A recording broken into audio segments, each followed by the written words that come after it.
سورت کا نام سورۃ الضحیٰ ہے۔ فرمایا پوری سورت نبی کی شان عظمت کے لیے۔ والضحیٰ پڑھتے ہیں نا، والضحیٰ واللیل اذا سجا، قسم ہے سورج کی ایک معنی، قسم ہے چاشت کے ٹائم کی، ضحیٰ چاشت کا وقت ہے، واللیل اذا سجا قسم ہے رات کی جب چھا جائے، ما ودعک ربک وما قلی، نہیں چھوڑا تیرے رب نے تجھے اور نہ ناراض ہوا ہے، وَلَلْآخِرَةُ خَيْرٌ لَكَ مِنَ الْأُولَى، صرف 18 دن وہی بند ہوئی، کتنے دن؟ وہی نہیں آئی۔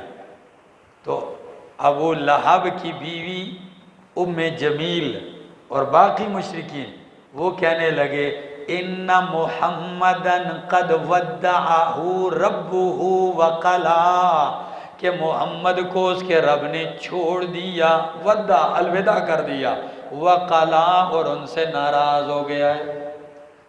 تو نبی علیہ السلام تو ہر چیز برداشت کرتے ہیں لیکن رب کی جدائی اور رب کی ناراضگی گوارا نہیں کرتے، سخت پریشان ہوئے۔ تو اللہ نے یہ پوری سورت تسلی کے لیے اتار دی، اور کیا فرمایا؟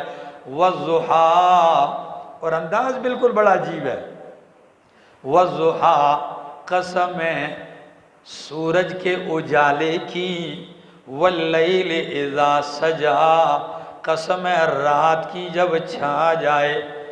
ایک ربط میں یہ بیان کرتا ہوں، زیادہ اگر کسی کو ذوق ہو تو وہ پھر سن لے تقریروں میں، ٹھیک ہے نا۔ والضحیٰ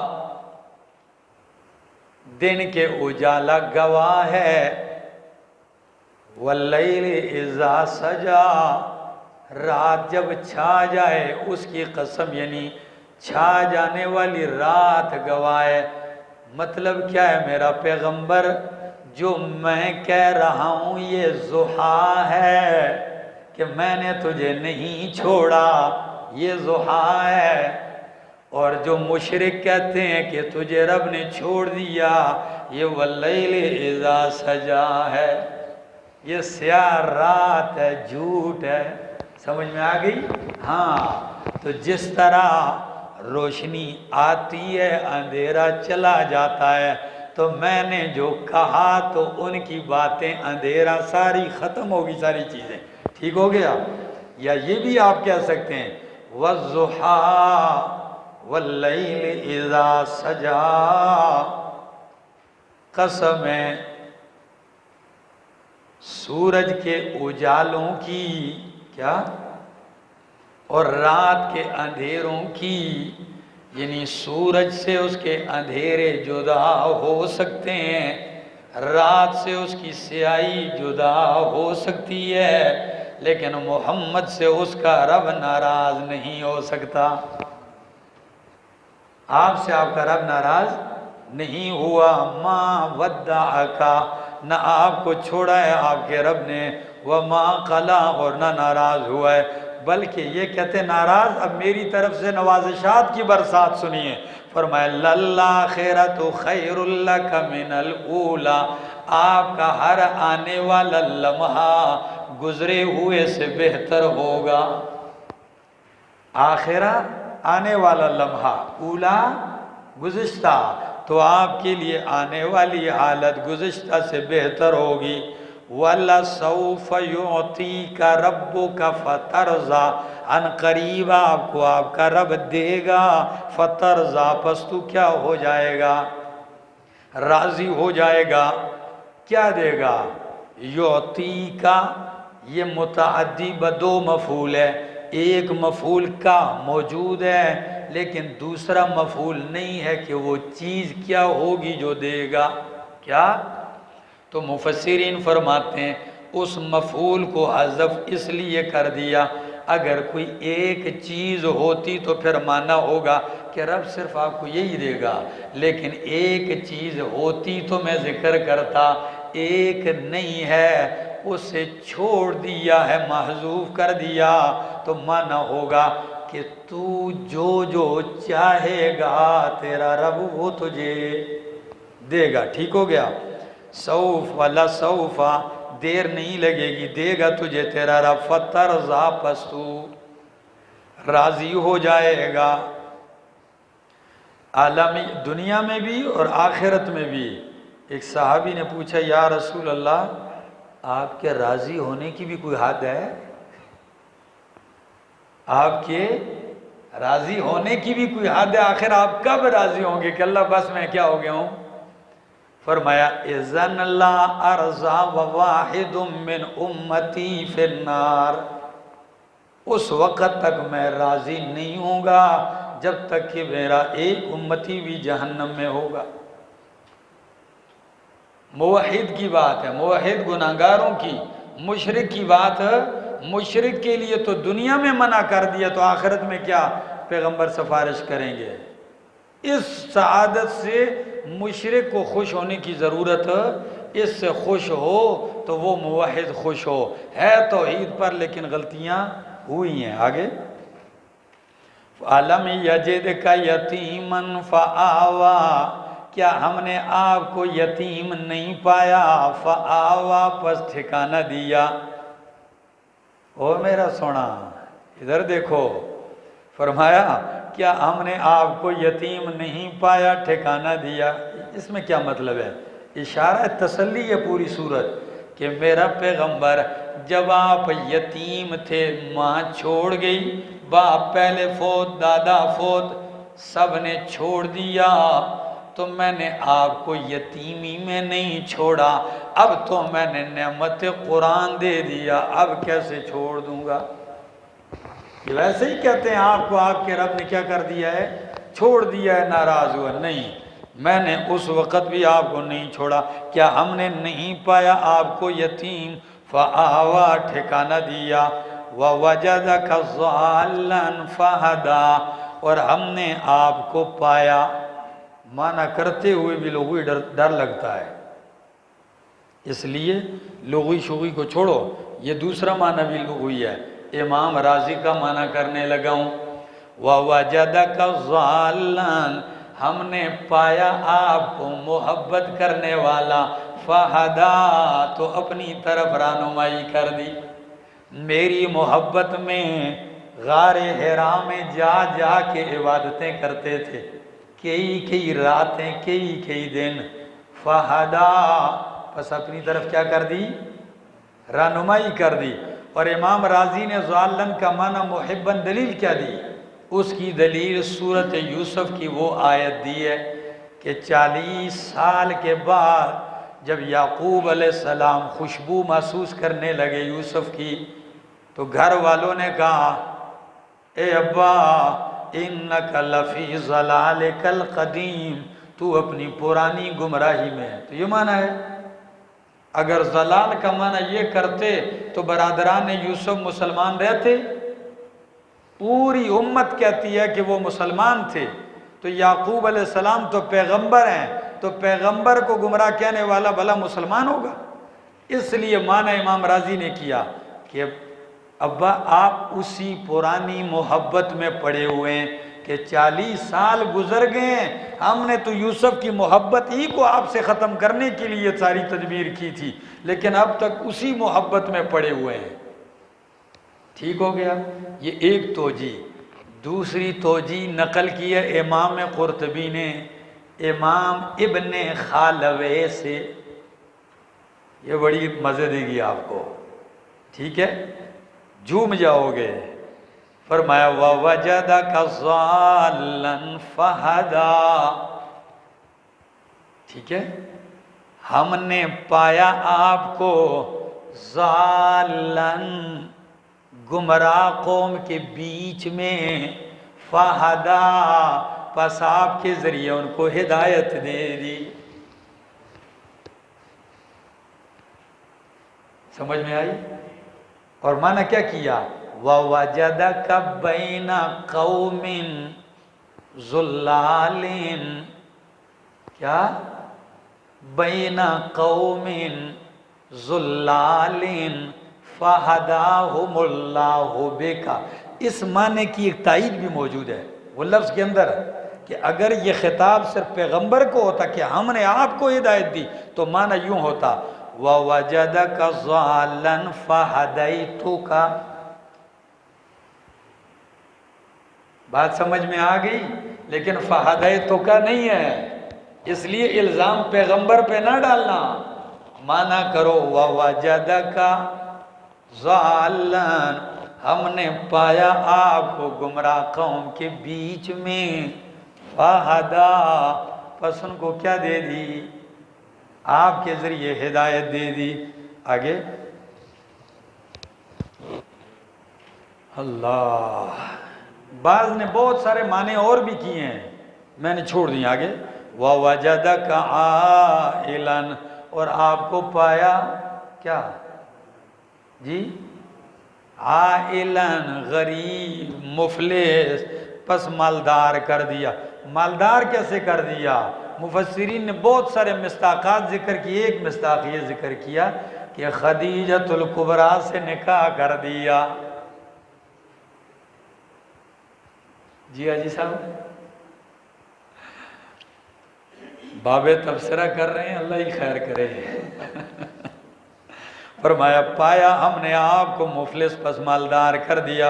فَأَمَّا الْيَتِيمَ فَلَا تَقْهَرْ، میرا پیغمبر چونکہ آپ نے یتیمی دیکھی ہے تو بس آپ یتیم کو نہ جھڑکیں. کیا؟ یتیم کو نہ جھڑکیں.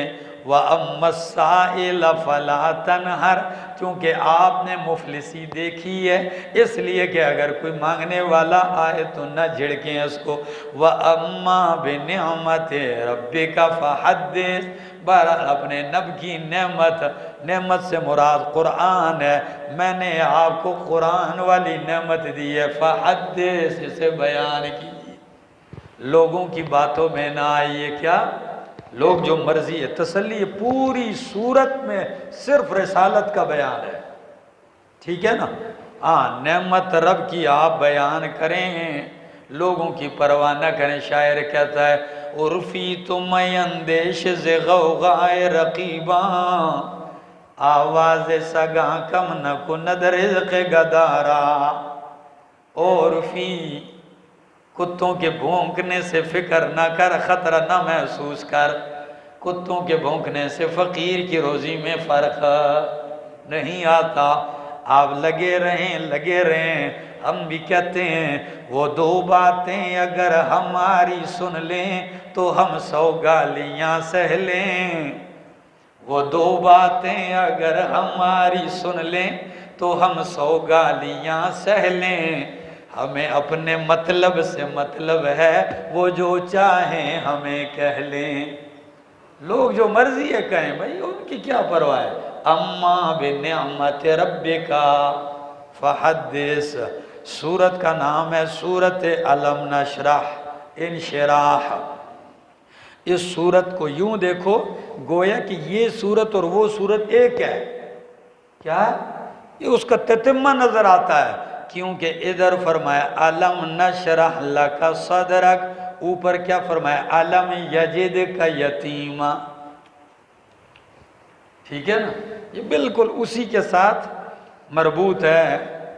اس کے نزول کا نمبر ہے 8. ٹھیک ہے جی، ما قبل کے بعد نازل ہوئی. آگے یہ 8 آیتیں ہیں اس کی. نزول کا نمبر اس کا ہے 12. آگے الم نشرح لک صدرک، کیا نہیں کھولا ہم نے آپ کے لیے سینہ.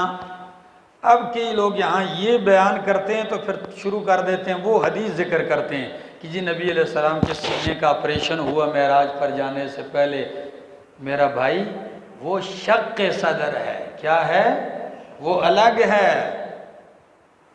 وہ کیا ہے؟ شق صدر، سینہ چیرا گیا. یہ شق صدر کی بات نہیں، یہ کس کی بات ہے؟ شرح صدر کی بات ہے. کہ دنیا کے دکھ، درد، غم، پریشانیاں، لوگوں کے تانے، لوگوں کی دشمنیاں، ان کے فتوے، ان کے تومارات، ان ساری چیزوں کو برداشت کرنے کے لیے میں نے آپ کے سینے میں پھیلاؤ پیدا کر دیا ہے. یہ معنی مراد ہے، سمجھے؟ الم نشرح لک صدرک، یا میں نے یہ مانا کہ احکام الہی آتے ہیں تو آپ پرواہ نہیں کرتے، کیا آپ کا سینہ کھلا ہے۔ آگے وَوَضَعْنَا عَنْكَ وِزْرَكَ الَّذِي أَنْقَضَ ظَهْرَكَ، اور ہم نے اتار دیا آپ سے وہ بوجھ جس نے آپ کی کمر کو بوجھل کر دیا تھا۔ جب سینہ کھل گیا تو بوجھ کیا ہو گیا؟ کم ہو گیا۔ الذی انقض ظہرک ورفعنا لک ذکرک، اور ہم نے بلند کر دیا تیرے لیے تیرا ذکر۔ کیا کتنی عظمت ہے، تیرا ذکر تیرے لیے بلند کر دیا۔ اور جس کا ذکر رب بلند کرے اس کو نیچا کون دکھا سکتا ہے؟ تندی بعد مخالف سے نہ گھبرا اے عقاب، یہ تو چلتی ہے تجھے اونچا اڑانے کے لیے۔ یہ تو جس کا رب تذکرہ اونچا کر دے۔ اور مفسرین نے لکھا ہے، حضرت حسان بن ثابت کا شعر ادھر لکھا ہے وَرَفَعْنَا لَكَ ذِكْرَكَ، کہ وہ کہتے ہیں اللہ نے آپ کا نام اپنے نام سے ملا لیا، کلمے میں، نماز میں، اذان میں۔ وَضَمَّ الْإِلَٰهُ اسْمَ النَّبِيِّ بِاسْمِهِ، وَضَمَّ الْإِلَٰهُ اسْمَ النَّبِيِّ بِاسْمِهِ، اِذَا قَالَ فِي الْخَمْسِ الْمُؤَذِّنُ أَشْهَدُ۔ فرمایا وَضَمَّ الْإِلَٰهُ اسْمَ النَّبِيِّ بِاسْمِهِ، وَشَقَّ لَهُ مِنْ اسْمِهِ لِيُجِلَّهُ، فَذُو الْعَرْشِ مَحْمُودُ وَهَذَا مُحَمَّدُ۔ حسان بن ثابت کہتے ہیں کہ اللہ نے آپ کا نام اپنے نام سے ملا دیا، مؤذن جب بھی 5 مرتبہ اذان دیتا ہے لا الہ الا اللہ کہتا ہے تو ساتھ اشہد ان محمد الرسول اللہ بھی کہتا ہے۔ اور پھر آگے کیا کہتا ہے؟ کہتا ہے اللہ نے آپ کا نام اپنے نام سے یوں مشتق کیا ہے۔ عربی گرامر میں آپ دیکھتے ہیں ایک لفظ دوسرے سے بنتا ہے، تو فرمایا فَذُو الْعَرْشِ مَحْمُودُ وَهَذَا مُحَمَّدُ، عرش والا رب محمود ہے اور فرش والا محمد ہے۔ ٹھیک ہو گیا؟ وَرَفَعْنَا لَكَ ذِكْرَكَ فَإِنَّ مَعَ الْعُسْرِ يُسْرًا، پس تنگی کے ساتھ آسانی ہے۔ کیا؟ تنگی کے ساتھ آسانی ہے۔ حسن بصری فرماتے ہیں اگر کسی تنگی کو دیکھو کہ وہ آئے اور ایک پتھر کے اندر گھس جائے تو اس آیت کو مد نظر رکھتے ہوئے یہ یقین رکھو کہ اب بھی کشادگی آئے گی اور اس تنگی کو اٹھا کے باہر پھینک دے گی۔ یقین یہ ہونا چاہیے، ٹھیک ہے؟ ہاں، اِنَّ مَعَ الْعُسْرِ يُسْرًا، فَإِنَّ مَعَ الْعُسْرِ يُسْرًا، اِنَّ مَعَ الْعُسْرِ يُسْرًا، یہاں عسر دونوں جگہ معرفہ ہے اور یسر دونوں جگہ نکرہ ہے، تو آپ نے پڑھا ہوگا علم معانی میں، ٹھیک ہے؟ یہ قاعدے اکثری ہیں، کلی نہیں ہے، ٹھیک ہے نا؟ وہاں توڑنے کی بھی مثالیں موجود ہیں ان قواعد کی، لیکن ایک مثال ہے اس سے فائدہ لیجئے کہ دونوں جگہ یسر سے مراد الگ الگ یسر ہے۔ جب نکرہ کو دوبارہ نکرہ ذکر کیا جائے تو ثانی غیر اول ہوتا ہے، اور جب معرفہ کو دوبارہ معرفہ ذکر کیا جائے تو ثانی عین اول ہوتا ہے۔ تو عسر ایک ہے اور یسر 2 ہے، تو مطلب ہوگا کہ میرا پیغمبر ایک تنگی کے ساتھ 2 آسانیاں ہیں۔ تنگی ایک ہوگی اور آسانی، اور امام شافعی اس کو یوں بیان کرتے ہیں اپنے شعر میں اِذَا اشْتَدَّتْ بِكَ الْبَلْوَى فَفَكِّرْ فِي أَلَمْ نَشْرَحْ، اِذَا اشْتَدَّتْ بِكَ الْبَلْوَى فَفَكِّرْ فِي أَلَمْ نَشْرَحْ فَإِنَّ الْعُسْرَ بَيْنَ يُسْرَيْنِ اِذَا فَكَّرْتَهُ فَفْرَحْ۔ جب تجھے کوئی پریشانی لاحق ہو تو سورہ علم نشرح میں غور کر، اس لیے کہ فَإِنَّ الْعُسْرَ بَيْنَ يُسْرَيْنِ، ایک تنگی 2 آسانیوں کے بیچ میں ہے۔ ایک تنگی پہلے آسانی تھی، اب تنگی آئی ہے تو اس کے بعد کیا آنے والی ہے؟ پھر آسانی آنے والی۔ آگے فَإِذَا فَرَغْتَ فَانْصَبْ، پس جب تو فارغ ہو جائے فن سب تم محنت کر، وَإِلَىٰ رَبِّكَ فَارْغَب اور اپنے رب کی طرف رغبت اختیار کر۔ آیت ذرا مشکل ہے، تیرے جب تو فارغ ہو جائے تو محنت کر، تو فارغ کس سے ہوگا اور محنت کیا کرے گا؟ سمجھ میں آ گئی؟ اس لیے مفسرین نے اتنی توجیحات کی ہیں کہ ایک برمار کر دی ہے۔ آسان کی اسی بات یہ ہے، اذا فرغت، جب تو بیان سے فارغ ہو جائے تو فن سب، پھر دعاؤں میں مشغول ہو جایا کر۔ کیا؟ پھر رب سے مانگنے میں مشغول ہو جا۔ یا ایک اذا فرغتا، جب مخلوق کو دعوت دینے سے، توحید کا پیغام دینے سے فارغ ہو جائے تو فن سب، پھر تنہائی میں اپنے رب سے لو لگا۔ تو جو خطیب، جو عالم، جو مبلغ تقریریں بھی کرتا ہو اور تہجد بھی پڑھتا ہو، تقریریں بھی کرتا ہو اور اپنی جگہ رب سے التجائیں بھی کرتا ہو، تو اس کی تقریروں میں اور اس کی تقریروں میں بڑا فرق ہوتا ہے۔ جو تقریریں تو کرتا ہو لیکن نماز شماز ماشاءاللہ جی ٹھیک ہے نا، کوئی پرواہ نہ ہو۔ ہمارے ہاں ایک جگہ میں گیا تو ایک نعت خان نے دوسرے نعت خان کا تذکرہ کیا، کہتے ہیں فلاں نعت خان ہے، ہم نے رات 12-1 بجے تک نعتیں پڑھی، صبح جب اس کو جگانے کے لیے ہم گئے، کہتا ہے 2-4 گالیاں دے دیا کرو پر جگایا نہ کرو۔ کہتا ہے 2-4 گالیاں دے دیا کرو، یہ برداشت ہے، لیکن نماز کے لیے نہ اٹھایا کرو۔ میرا بھائی دین کا کام ایسے، یہ آپ کو خلوتوں میں اپنے رب کے ساتھ تعلق جوڑنا پڑے گا۔ ہاں تو اللہ فرماتے ہیں اذا فرغت فانصب وَإِلَىٰ رَبِّكَ فَارْغَب، اپنے رب کی طرف رغبت اختیار کر۔ تو میں معنی یوں سمجھا دوں گا کہ چھٹی کوئی نہیں میرا پیغمبر، ایک کام سے فرصت تو دوسرے کام میں لگ جا۔ ہاں اس دنیا میں فرصت نہیں، ایک ختم ہو تو دوسرے میں لگ جا۔